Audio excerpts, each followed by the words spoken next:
Wherever you go, whatever you do, throw a little at it. Omax, Vest and Briefs.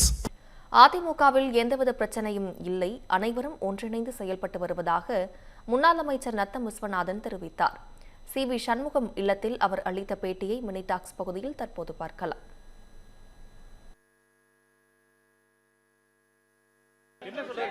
ரெண்டு பேர் ஒரு அணியில வந்துட்டீங்க.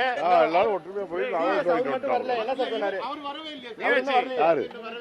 யாரு வரல? பைலம் எம்எல்ஏ வரலையா சார்? சிவிஎஸ் அவர் சார்னு வரலையா? இதன் சத்தம் வந்திருக்காரு. பொதுச் செயலாளர் என்ன சந்திக்கல சார்? ஏன்னா மனவருத்தத்துல இருக்காரா? எல்லாரும்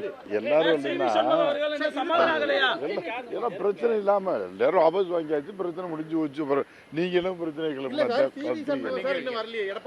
இருக்காரு பாய் காட்டுக்கு தலைமைச் செயலகம் வரல. உங்ககிட்ட என்ன இருக்காரு? அவர் இங்க உள்ளதா உட்காந்துருக்காரு. ஒன்னும் பிரச்சனை இல்லை. அவர் ஒன்னும் அவர் தான் எல்லாமே தயார் பண்ணியே கொடுத்தாரு. டிராப்ட் எல்லாத்தையும் ஒரு தப்பு. அவர் ஒன்றும் இது இல்லை, கரெக்டா அவர் இன்வால்மெண்டோட தான் பண்ணி கொடுத்தாரு. அவருடைய கைடன்ஸ்ல தான் இதெல்லாம் பார்த்தாரு. இப்ப காலையில இருந்து நடந்த நடவடிக்கைகள் அவருடைய வழிகாட்டுதல்படி தான் நடந்துச்சு. இல்ல, அவர் தான் தயார் பண்ணி கொடுத்தாரு எல்லாத்தையும்.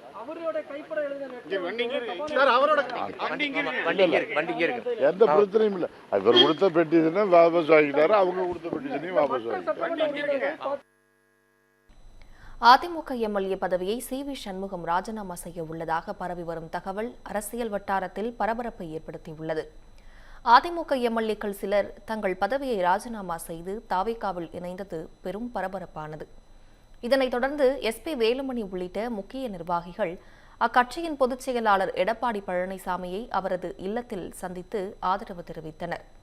மேலும் சபாநாயகரிடம் அளிக்கப்பட்டிருந்த கொறடா தொடர்பான இருதரப்பு மனுக்களும் வாபஸ் பெறப்பட்டன.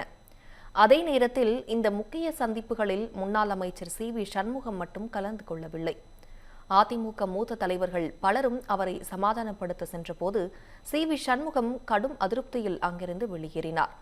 இது தொடர்பாக செய்தியாளர்கள் எழுப்பிய கேள்விகளுக்கும் சி.வி. சண்முகம் பதிலளிக்க மறுத்துவிட்டார். இதனால் அவர் தனது எம்எல்ஏ பதவியை ராஜினாமா செய்ய உள்ளதாக தகவல் பரவி வருகிறது.